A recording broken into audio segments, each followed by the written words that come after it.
Bismillahirrahmanirrahim. Assalamualaikum warahmatullahi wabarakatuh. Anak-anak, berjumpa kembali dengan Pak Sugih di pembelajaran matematika. Oke, di video kita kali ini kita masih belajar tentang koordinat kartesius, ya. Nah, adapun tujuan pembelajarannya, nah ini yang akan kita pelajari saat ini. Ini ada 5 indikator, 5 tujuan pembelajaran yang diharapkan bisa dikuasai dan dipahami oleh kalian semua, ya. Yang pertama, siswa dapat menggambar bangun datar pada koordinat kartesius sesuai dengan titik koordinat yang diketahui. Yang kedua, siswa dapat menentukan jenis bangun datar yang terbentuk jika diketahui beberapa titik koordinat. Yang ketiga, siswa dapat menentukan satu titik koordinat lain jika disediakan beberapa titik koordinat agar terbentuk suatu bangun datar. Yang keempat, siswa dapat menghitung luas bangun datar pada koordinat kartesius. Yang kelima, siswa dapat menghitung keliling bangun datar pada koordinat kartesius. Nah, ini ada 5 indikator yang diharapkan bisa kalian capai ya setelah menyimak pembelajaran di video kita kali ini. Nah, kita langsung ke indikator pertama, yaitu menggambar koordinat kartesius dan menentukan jenis bangun datar yang terbentuk. Nah, ini contoh soalnya ya. Gambarkan titik koordinat berikut dan tentukan jenis bangun datar yang terbentuk. Nah, ini ada nomor 1, titik A min 3,1, B min 3,3, C min 5,3, dan D min 5,1. Nah, kita gambarkan di koordinat kartesius ya. Ini min 3,1. Nah, ini min 3,1. Oke, itu titiknya. Nah, ini titik koordinatnya. Ini titik A. Kemudian titik B min 3,3. Nah, ini min 3,3.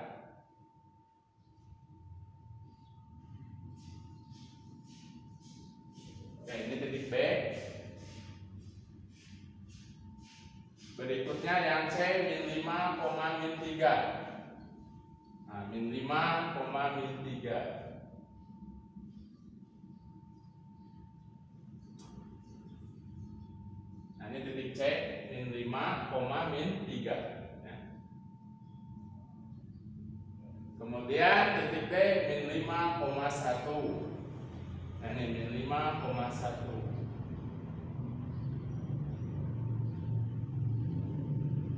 Oke, ini titik D. Nah, dari keempat titik itu kita hubungkan dalam suatu garis lurus ya. Nah, jadi dari titik A ke titik B, kemudian dari B ke C, dan dari C ke D, terakhir dari D ke A.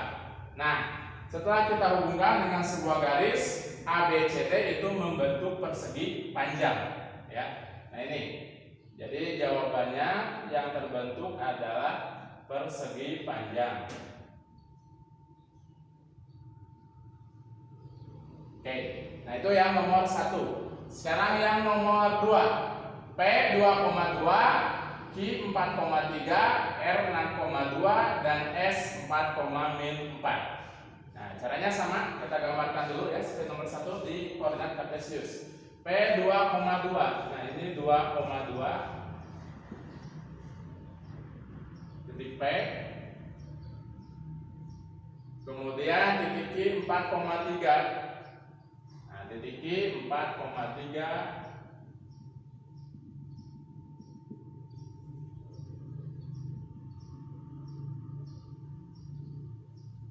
Nah, ini titik Q 4,3, kemudian titik R 6,2.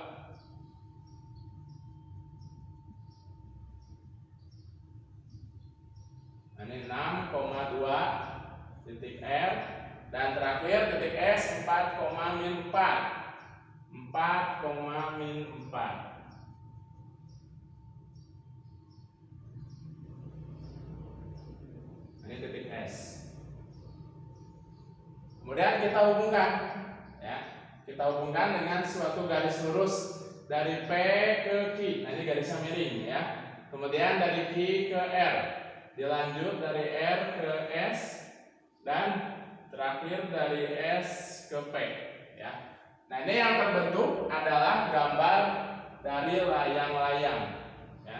Nah, ini kita perbaiki gambarnya. Oke. Nah, PQRS ini adalah bangun datar layang-layang.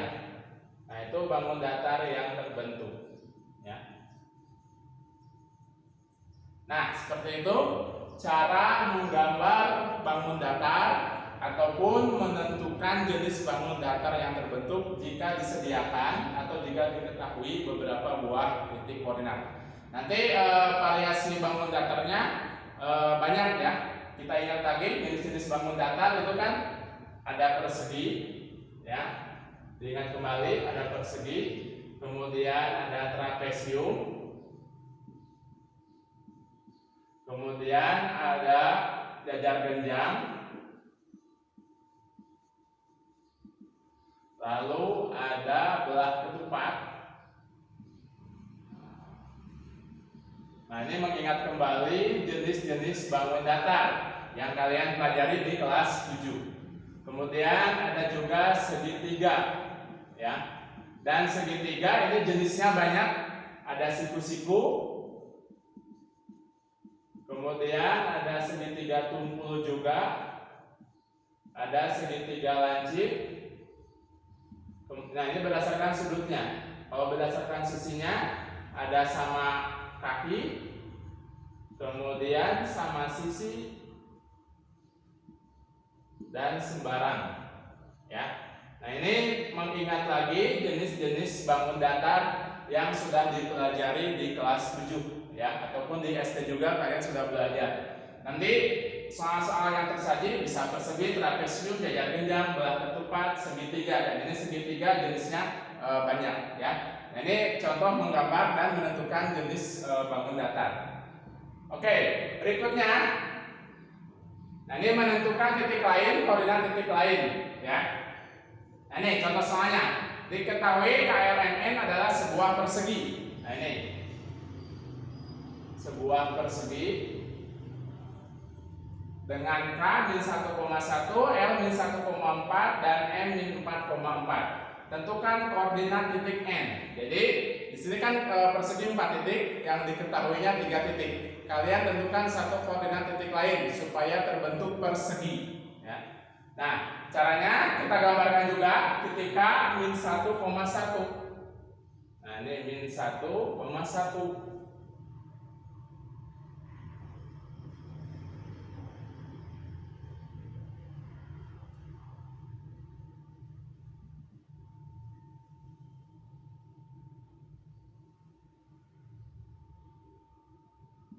Ini titik K min 1,1.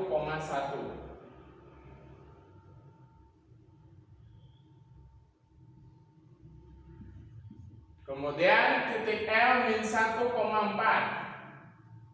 Min 1,4. Nah, ini titik L min 1,4.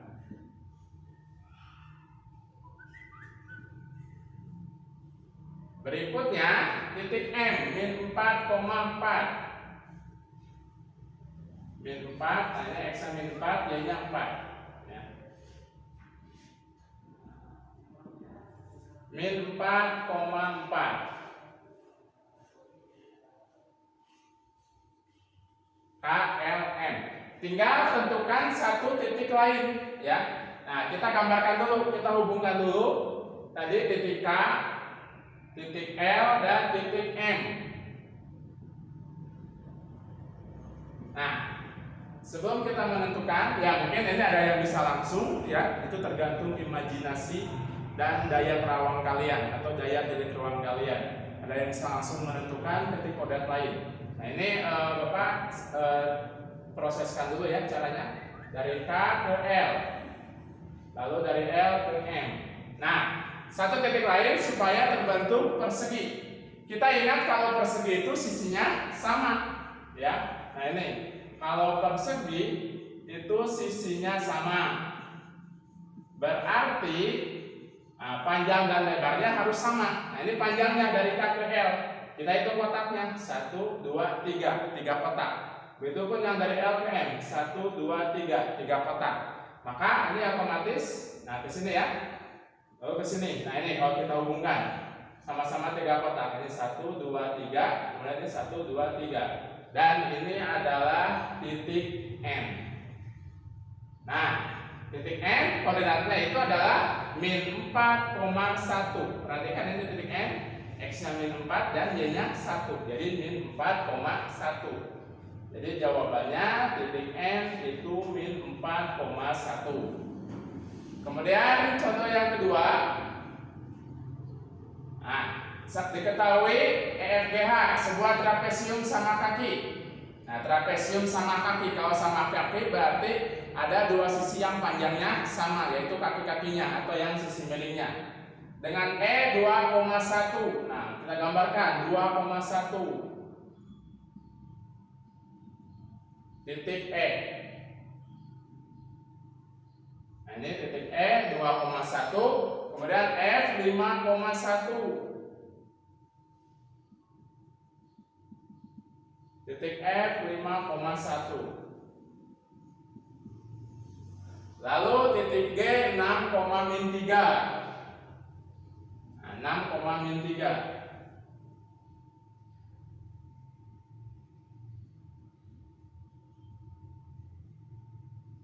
Nah, itu titik G 6,-3.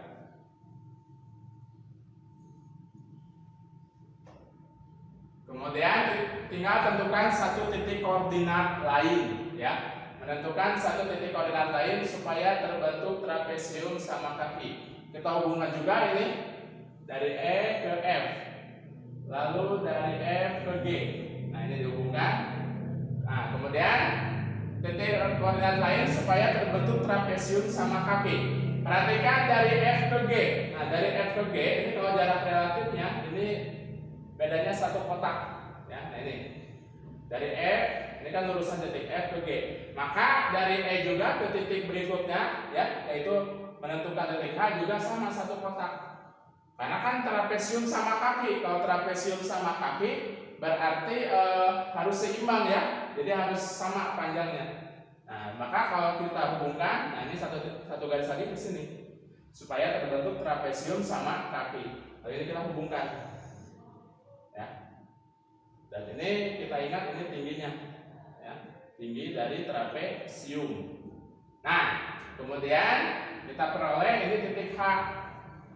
Nah, ini titik H supaya terbentuk trapesium sama kaki. Titik H itu koordinatnya 1,-3. Ini X-nya 1 dan Y-nya -3. Ya. Jadi titik H itu jawabannya 1,-3. Ya. Nah, ini cara menentukan koordinat titik lain, ya, supaya terbentuk bangun datar. Jadi caranya ini memang harus digambarkan di koordinat kartesius. Kalaupun tidak, ya itu tergantung dari imajinasi dan daya tarik ruang kalian masing-masing, ya. Nah, itu relatif kalau seperti itu. Hanya ini prosesnya kita gambarkan seperti ini, ya. Berikutnya yaitu menentukan luas dan keliling. Nah, ini menentukan luas dan keliling. Ini contoh soalnya masih yang tadi yang nomor 1 gambar bangun. Nah, ini kemudian kita gambarkan seperti ini. Kita menentukan luas dan keliling dari bangun datar berikut A, B, C, D. Nah, ini tentukan luas dan kelilingnya. Kita hitung ininya, tingginya, ya, panjangnya, panjang dari A ke B, B ke C, C ke D, ya.